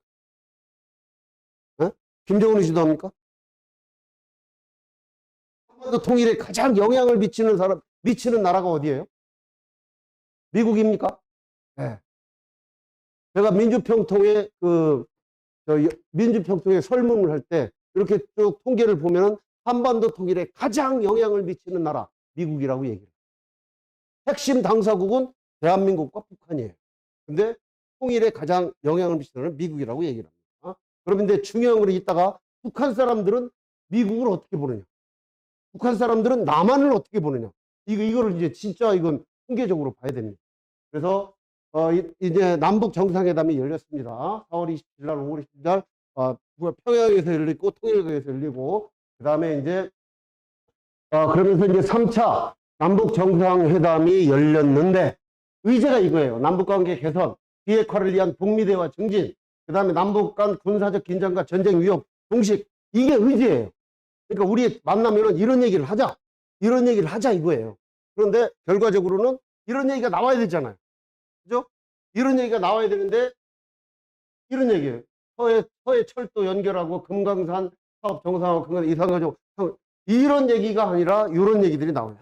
핵에 대한 얘기는 없어졌단 말이에요. 자, 어쨌든지 간에 이제 이런 얘기, 이제 3차 그 협상이 이루어졌고 남북 정상회담이 이루어졌고 그다음에 판문점 군사 분야 합의 내용도 이제 이루어졌습니다. 이런 내용들은 여러분들이 자료를 참고하시기 바라겠습니다. 한미 정상회담 상당히 많은 6번 이상 이루어졌습니다. 첫 번째 문재인 정부 들어와서 상견례 차원에서 한번 방문을 했고 안보 위기 상황에서 북한이 자꾸만 핵을 쏘고 미사일을 쏘니까 안보 위기 상황에서 미국 정상회담이 이루어졌고 그 다음에 이제 5차 정상회담에서 이런 내용이 이루어졌고 그 다음에 이제 말 그대로 이제 트럼프를 만나는데 트럼프를 만난 상황에서 북한에 대한 얘기를 해야 되는데 어쨌든 우리는 자동차 수입 얘기를 바꿨단 말이죠. 어떻게 보면 트럼프한테 농락당한 겁니다. 오케이. 네. 그러면서 이제 문재인 대통령은 유엔 총회에 1년에 한 번씩 참석하는 거 다 알고 있을 겁니다. 우리는 유엔 회원국이기 때문에 1년에 한 번씩 가서 유엔 총회에서 연설을 합니다. 연설을 할 때마다 어쨌든 종전선언에 대한 이 문제를 계속적으로 강조를 했고 재작년도 했고 작년도 했고 역시 올해도 역시 마찬가지로 종전선언에 대한 얘기를 했습니다. 종전선언은 정치적 선언이기 때문에 언제든지 취소할 수 있다. 한번 종전선언 미국이 좀 선언 좀 해다오. 이런 얘기를 계속 이제 하는 겁니다. 말 그대로 제재를 완화하는 한이 있더라도 북한이 약속을 어길 경우 제재를 다시 강화하면 그만이다. 이게 보는 시각에 따라서 이 내용이 좀 다를 겁니다. 비핵화 약속에 트럼프 크게 타임테이블 어떤 약속을 한 후에 그에 대해 상대 측 약속을 신뢰하는 토대위에서 이를 전개하자라고 얘기를 이제 계속적으로 유엔 총회 참석을 할 때마다 이런 얘기를 했습니다. 자, 한반도를 핵무기와 핵기업연 평화의 터전으로 만들 것을 다시 한번 합의를 했다라고 이제 얘기를 합니다. 자, 그 다음에 미북 정상회담이 이제 이루어집니다. 미북 정상회담이 이제 우리 대한민국의 문재인 대통령이 미국에 가서 트럼프를 이제 만났으니까 이제 거기에서 미북 정상회담이 이제 이루어지기 시작을 합니다. 트럼프를 만날 기대를 하고 있다. 먼저 여기서 김정은이 1월 1일 신년사에서 아까 트럼프를 만날 기대를 한다라는 얘기를 언급을 했어요. 그러면서 1월 18일 날 요 김영철을 미국으로 파견을 합니다. 파견을 하고 그 다음에 이제 트럼프는 그 다음 날 김정은을 만날 기대를 하고 있다. 그러면서 스웨덴에서 요 여성 알고 있죠? 예, 요 사람하고 그 다음에 요 사람하고 최선희하고 그 다음에 요 사람이 스티브 비건이라는 사람입니다. 요 사람은 최선희라고 하는 최근에 가장 뜨고 있는 북한의 실세입니다. 그래서 이 두 사람이 만납니다. 그리고 나서 이제 미북 정상회담이 이루어지기 시작을 합니다. 그러면서 쟁점은 뭐냐? 실질적 비핵화 조치와 상응한 미국의 대북 제재 완화 수위입니다. 수위인데 결론적으로는 이게 제대로 안 이루어졌다라는 거죠. 네, 넘어가겠습니다. 자, 비핵화에 대한 개념을 이제 우리가 또 명확히 할 필요가 있습니다. 미국의 입장에서 비핵화는 뭐냐 이거예요. 미국의 입장에서. 그 다음에 북한의 입장에서 비핵화는 뭐냐 이거예요. 우리가 비핵화 한단 말이에요. 그죠? 네. 그래서 미국의 입장에서 비핵화가 뭐냐라고 하는 것을 폼페이오 미 국무장관이 미 상원에서 보고를 합니다. 미국이 원하는 비핵화가 뭐냐라고 이제 할 때 그 폼페이오가 말 그대로 이제 보고를 합니다. 북한에 있는 핵을 반출하는 거다. 그 다음에 핵시설을 완전히 파괴하는 거다.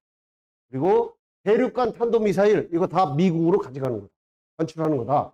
그 다음에 핵 관련자에 대해서 북한을 샅샅이 색출해서 미국으로 압송하는 거다. 이 네 가지를 다 실행을 한 후에 유엔 검증을 거쳐 대북 제재 및 경제 지원을 하겠다라고 하는 게 미국이 원하는 비핵화. 이해되시겠죠? 네. 그 다음에 조선반도 비핵화 5대 조건은 이거는 누가 얘기한 거냐? 2016년 6월에 조선중앙방송에서 한 내용을 YTN에서 다시 이제 방송을 한 내용입니다. 첫째, 남조선에 끓여놓은 미국의 핵무기를 없애라. 공개해라.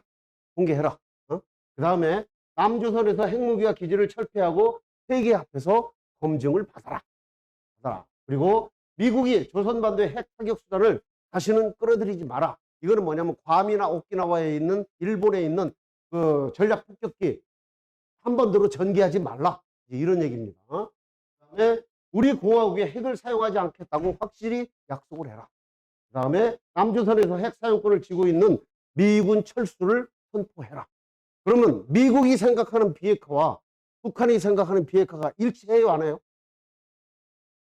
전혀 다르잖아요. 그죠? 전혀 달라요. 그럼 우리 대한민국이 생각하는 비핵화는 뭐예요? 대한민국이 생각하는 비핵화.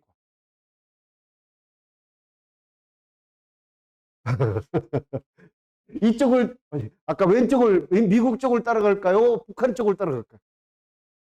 미국 쪽을 따라가야 됩니까? 예, 미국 쪽을 따라가야 되죠. 예, 그런데 이따가 보면은 이제 공교롭게도 북한 쪽을 따라가는 그런 내용들이 나옵니다. 그거는 문재인 정부의 통일에 대한 노력이에요. 근데 그거를 이제 여러분들이 객관적으로 판단을 하셔야 된다 이 얘기입니다.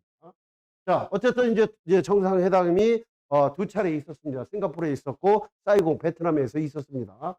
있었는데 결과적으로는 이게 말 그대로 태영호 이 사람의 얘기대로 이거는 결과가 없다. 이런 식으로 이제 이 사람이 예견을 했어요. 바로 그 전전날. 그런데 결과적으로 예견한 대로 말 그대로 북한은 먼저 미국의 입장은 영변 핵시설이죠. 영변 플러스 전 지역에 있는 거 다 공개해라. 다 끄집어내라. 라고 얘기했는데 여기는 영변을 폐쇄할 테니까 대북제를 전면 해제해달라. 이제 이렇게 얘기가 되니까 서로 간에 얘기가 안 맞은 거예요. 얘기가 안 맞았는데 실제는 아까 저기 미리 미북의 그 고위급이 만나가지고 뭔가 얘기를 했었잖아요. 근데 그렇게 될 줄 알고 미국도 그렇게 북한이 준비해 올 줄 알고 있었고, 그 다음에 북한도 미국이 그렇게 준비해 올 줄 알고 있었어요. 근데 막상 뚜껑을 열어놓고 보니까 이게 아니더라, 이거. 결국 협상이 결렬이 될 수밖에 없어요. 자, 그 다음 넘어가겠습니다.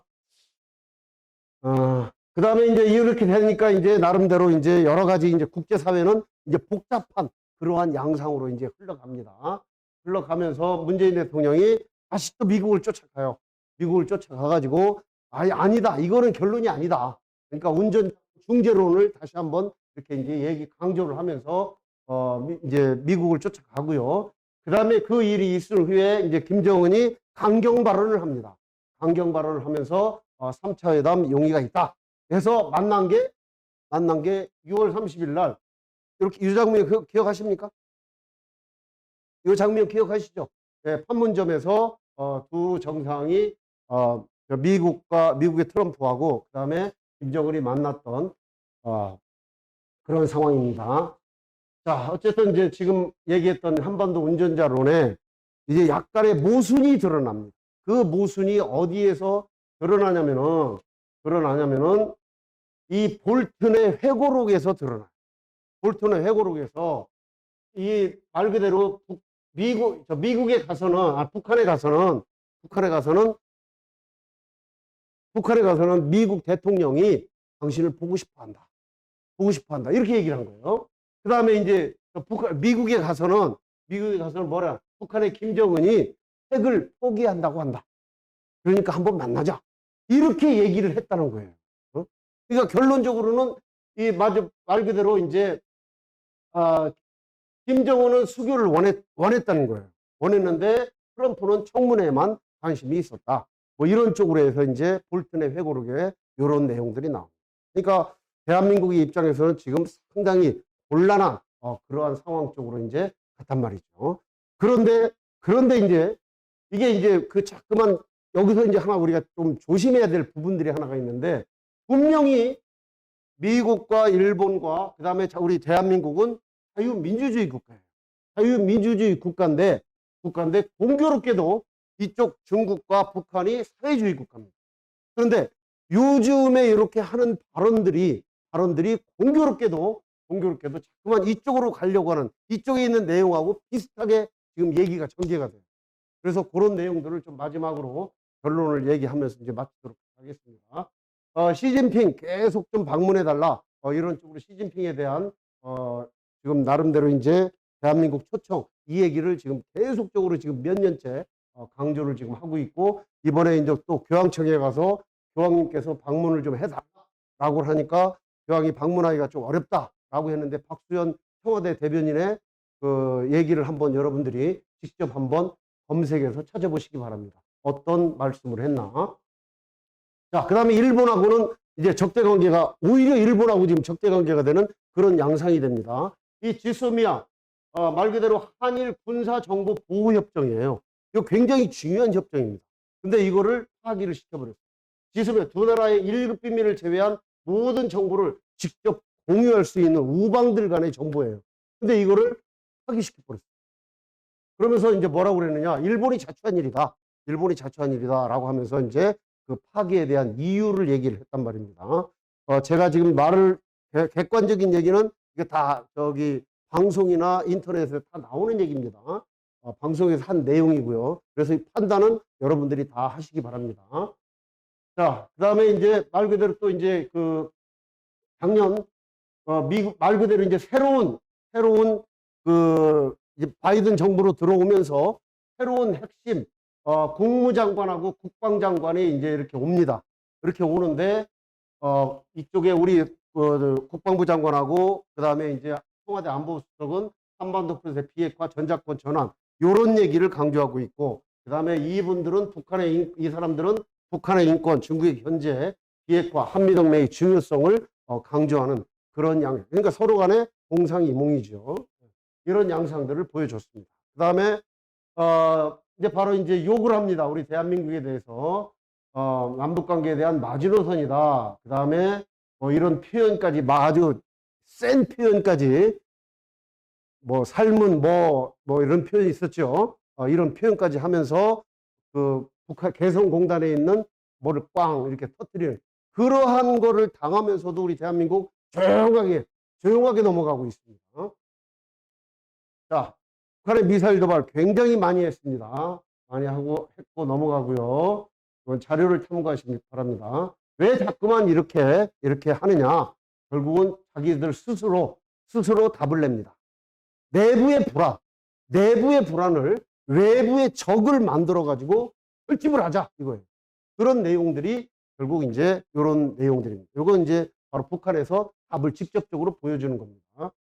자, 그 다음에 이제 올해 2019년 또 그 다음에 또 계속적으로 이제 한국이 식량을 지원해 주겠다라고 하는데도 불구하고 또 이렇게 쏴대는 거예요. 식량 지원보다 전략적 비핵화 협상이 더 우위다. 그러면서 이제 계속 쏘면서 그 무기의 성능은 점점 강력한 무기로 변하기 시작을 합니다. 그러면서 이제 이스칸데르형 미사일, 예전에는 탄도미사일이라고 해서 이렇게 올라갔다가 뚝 떨어지는 거였어요. 이렇게 올라가 뚝 떨어지는 거였었는데, 지금은 이제 이렇게 올라갔다가 내려오면서 이게 수평비행이래요. 수평비행을 하니까 말 그대로 이제 이게 사드나 패트리어트로 이걸 잡아야 되거든요. 근데 사드나 패트리어트도 잡기 힘들다라고 할 정도로 지금 이제 북한의 미사일은 지금 날로 지나가고 있는 그러한 양상입니다. 그 다음에 이제 장사정포. 이게 지금 상당히 지금 크게 이제 하고 있는데, 예. 어쨌든 2021년에도 올해도 역시 여러 번 이렇게 이제 쐈고, 올해도 역시 또 강력한 미사일을 지금 쏘고 있고, 그 다음에 얼마 전에 10월 19일이면 며칠 안 됐죠. 며칠 안 되는데도 역시 마찬가지 SLBM 지금 또 발사를 했습니다. 자, 어느 말이 오를까요? 이 말이 오를까요? 이 말이 오를까요? 한반도 비핵화가 오를까요? 북한의 비핵화가 오를까요? 네? 네. 요게 이제 말 그대로 북한의 입장이에요. 네? 미국의 입장입니다. 북한의 비핵화. 한반도 비핵화, 조선반도 비핵화. 이게 이제 북한의 입장이 되겠죠. 네? 대한민국 은근 슬쩍 지금 이쪽으로 지금 은근 슬쩍 말을 지금 글로 가고 있습니다. 자, 미국의 전략은 초지일관 이렇게 가고 있습니다. 대화와 협상한다. 1단계 대화와 협상을 한다. 2단계 제재하겠다. 그 다음에 3단계 힘을 통한 해결을 하겠다. 미국의 지금까지의 전략이에요. 지금까지 이 전략을 이 슈퍼 매파라는 건 매파와 비둘기파 이 얘기입니다. 비둘기파는 온순하게 대처하는 협상 이런 걸로 해서 대처를 하는 거고, 매파는 강력하게 응징하는 이런 겁니다. 이 슈퍼 매파가 바로 볼튼입니다. 아주 미국의 전략을 확실하게 힘을 통한 해결이라는 걸 확실하게 얘기를 하고 있습니다. 자, 어쨌든 이제 앞으로 우리의 남북 관계 또 미북 관계 또 한미 관계의 변화에 따라서 이 통일에 대해서는 굉장히 막 좌지우지가 됩니다. 그러면은 이제 앞으로 이 상황은 분명히 엄청나게 변할 겁니다. 이제 새로운 대통령 선거가 얼마 안 남았고 또 남북 관계도 엄청나게 변화가 올 겁니다. 그럴 때마다 꼭 우리는 역사적인 교훈을 한번 되새길 필요가 있습니다. 회담 뒤에 과거에 2000년과 2007년에 남북 정상회담을 했습니다. 그때 누구냐? 김대중 대통령 때와 그 다음에 노무현 대통령 때입니다. 회담 뒤 한반도 정세는 김대중 노무현 두 대통령의 의도와는 반대로 흘러가 버립니다. 북한은 절대 핵을 개발하지 않는다라고 장담을 했었거든요. 근데 그게 반대로 갔답니다. 회담 자체가 목적이 되면 북한의 전략에 휘둘리게 된다. 그 다음에 잘못된 신호를 주게 되면 남북관계를 왜곡시키고 통일 과정은 더욱 험난해진다. 그러니까 제대로 된 시그널을 줘야 된다 이겁니다. 그 다음에 철저한 공약 선행 심각한 동맹 불신을 자초하게 된다. 그 다음에 투명하게 진행되지 않으면은 이거는 말 그대로 국론 분열과 위헌 시비를 불러올 수가 있다. 지금도 굉장히 많은 혼란을 지금 겪고 있단 말이죠. 자, 넘겨주세요. 예, 넘겨주세요. 넘겨주세요. 넘겨주세요. 자, 여기서 김영철을 보겠습니다. 김영철은 누구냐? 편안한 폭침의 주역입니다. 편안한 폭침의 주역이고, 그 다음에 연평도 포격의 주역이고, 그 다음에 남북 회담할 때마다 이 친구가 단골로 등장하는 북한의 핵심 중에 핵심입니다. 아까 저기 갔다 그랬죠. 미국도 가서 트럼프 대통령 만났다 그랬죠. 이 친구가 뭐라고 하느냐? 정전협정 백지화를 강력하게 주장하는 그런 내용입니다. 그 다음에 김정은이 제7차 노동당대회, 아까 그 얘기가 제7차 노동당대회입니다. 김정은의 위상을 확고히 한 3대 세습의 맥을 딱 방점을 찍은 대회가 제7차 노동당대회입니다. 이때 김정은의 발언 주목해 보시기 바랍니다. 정전협정을 평화협정으로 바꾸고 주한미군 철수해야 된다. 이게 김정은의 입에서 나온 내용입니다. 그 다음에 남조선이 제도통일 고집하면 통일대전으로 싹 쓸어버리자. 통일대전이 뭐예요? 네, 싹 쓸어버리겠다. 이 김정은의 마인드가 이거예요. 김정은의 마인드가. 자, 그 다음에 이제 여기서 이제 이게 2007년도 6월 25일 세계일보 자료인데 여기서 대한민국이 생각하는 통일로 가는 로드맵입니다. 통일을 로드맵은 정전체제주의 교류 협력을 증대를 하고 상호 신뢰를 구축한 다음에 그 다음에 남북 평화협정 체결하고 통일로 가자. 이게 통일로 가는 로드맵이에요. 이게 이때 그 다음에 이제 이거 저기 노무현 대통령이 되죠. 2007년이니까. 네. 그 다음에 이제 북한이 요구했던 건 이겁니다. 정전협정 먼저 폐기하자. 이걸 평화협정으로 바꾸자 이거. 그리고 북미 간 평화협정 체결을 하고 그 다음에 주한미군 철수하고 국가보안법 철폐를 하자. 철폐를 하자. 그 다음에 남북 연방제를 실시를 하고 통일로 가자. 이게 북한이 요구했던 거. 그 다음 미국이 요구했던 참고자 하시기 바랍니다. 그럼 결국은 이거 뭐냐? 결국은 이거는 클릭 해주세요. 이거는 말 그대로 자유통일 하자 이 얘기입니다. 그 다음에 이거는 연방제 통일 하자 이게. 그러니까 대한민국이 요구하는 자유통일과 북한이 요구하는 연방제 통일의 개념이 조금 다르단 말이에요. 이거에 대한 합의가 노태우 대통령 때, 얼마 전에 돌아가신 노태우 대통령 때 남북 합의가 있었어요. 지금도 북한은 그때 당시의 합의를 계속적으로 인용을 해옵니다. 인용을 해오는데 가장 지금 걸림돌이 뭐예요? 가장 큰 걸림돌.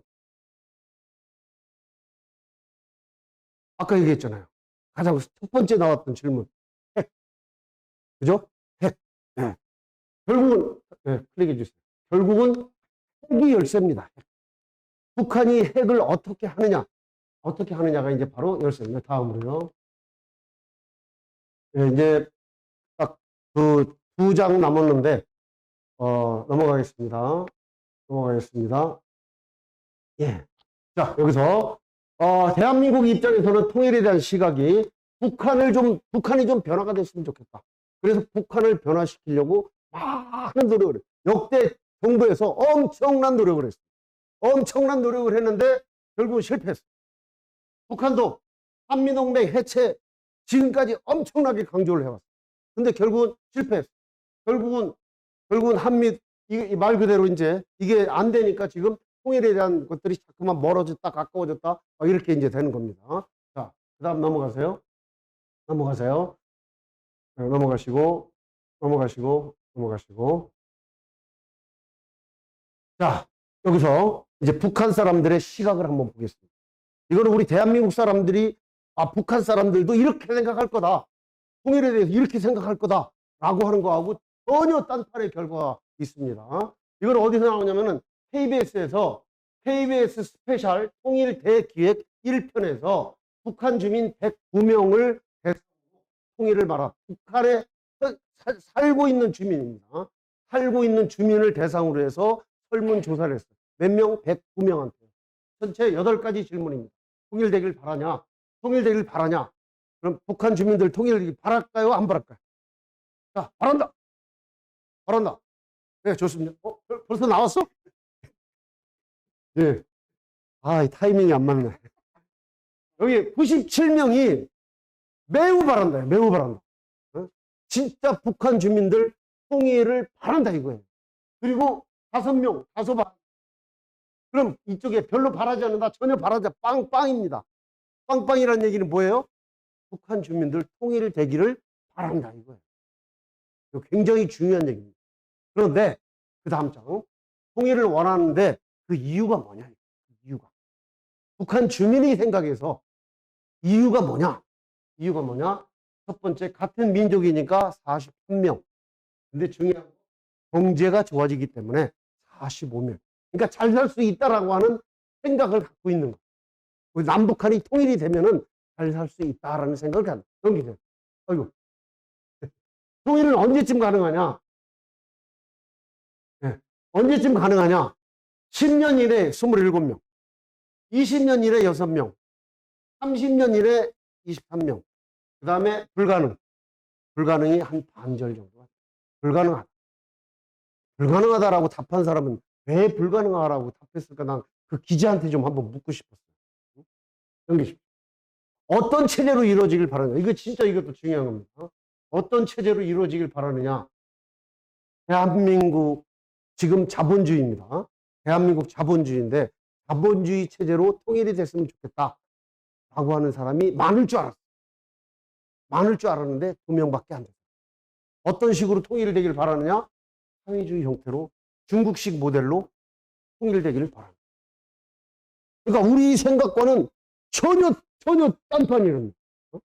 전혀 딴판인데 그러면 북한은 대한민국을 어떻게 보느냐가 또 네, 넘기십시오. 남조선에 대해서는 어떻게 생각하느냐.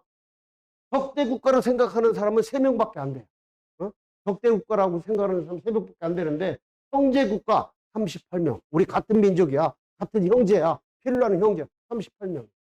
그런데 여기 좀 특이한 게 뭐냐면 미국의 식민지다. 미국의 식민지.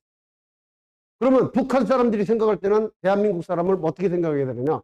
미국의 식민지에서 당신들이 벗어나야 된다. 이런 생각을 가질 거 아니에요? 넘기십시오. 남조선 경제를 어떻게 생각하느냐.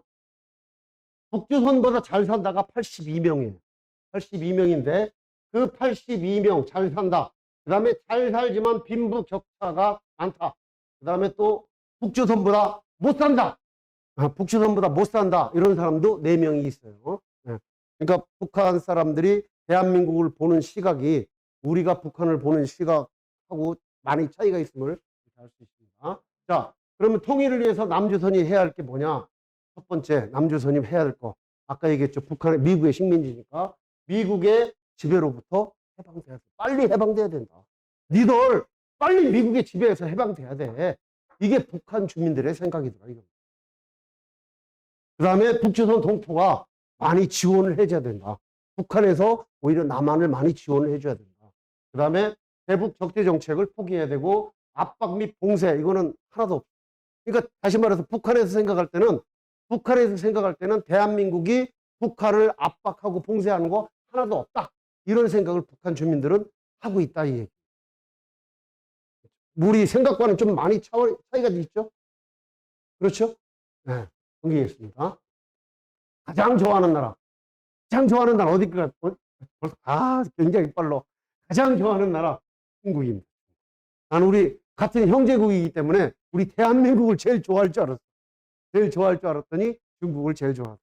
그래서 우리가 아까 이제 우리 강미진 강사님이 북한에 대해서 이렇게 얘기를 해주셨는데 진짜 우리가 북한의 실상을 좀 더 냉정하고 좀 더 정확하게 이렇게 생각을 한 다음에 통일에 대한 공감대도 같이 이렇게 만들어 나가는 게 어떻겠느냐. 그래서 마지막 결론은 좀 넘어가겠습니다. 좀 넘기겠습니다. 이 친구가 오판하면 안 돼요. 무소불위의 권력을 지금 행사하고 있어요. 무소불위의 권력입니다. 이 앞에서 감히 얘기를 할 때는 정면에서 얘기를 못 합니다. 반드시 옆으로 가야 돼요. 옆으로 가서 고개, 이렇게 허리를 숙여야 돼요. 앞에서 얘기할 때는 무릎을 꿇고 얘기를 해요. 나이가 많은 아무리 김영철이라 하더라도 무릎을 꿇고 얘기를 해요. 무소불위의 권력을 행사하는 이 김정은이 오판을 하게 되면은 진짜 큰일. 중요한 것은 아까 고구려가 멸망한 것도 내분 때문이고 대한민국이 멸망한 것도 마찬가지. 임진왜란, 청유재란 병자호란 이런 것들도 다 우리 내분입니다. 지금 우리 대한민국이 지금 선거철을 앞두고 난 지금 굉장히 혼탁합니다. 여당은 여당대로 여당 후보끼리 막 질팍한 싸움을 했어요. 아주 단점들 다 드러났어요. 야당도 역시 마찬가지 야당 후보들끼리 질팍한 싸움을 했어요. 다 드러났어요. 진짜 우리 대한민국 대통령이 어떤 사람이 돼야 될까? 우리가 생각하는 가장 이상적인 그런 모습들이 있는데 지금의 상황을 보면 거의 어떤 사람을 내가 대통령으로 뽑아야 되지? 굉장히 난감할 그런 수준까지 돼요. 결국은 뭐냐? 우리가 자꾸만 갈등과 분열을 일으킬수록 북한의 도발 위험성은 커진다는 얘기죠. 네, 요 얘기를 마지막으로 끝마무리 하겠습니다. 국가를 지키는 세 가지 근본이 있습니다. 이거는 공자님하고 그 제자 안현 사이에서 봤던 얘기입니다. 스승님, 나라를 제대로 잘 지키려면은, 제대로 나라가 잘 되려면은 어떻게 해야 되겠습니까? 세 가지를 조심하면 됩니다. 첫 번째, 안보가 튼튼해야 돼요. 안보가 튼튼해야 돼요. 두 번째, 백성들이 굶어 죽지 않아야 돼요.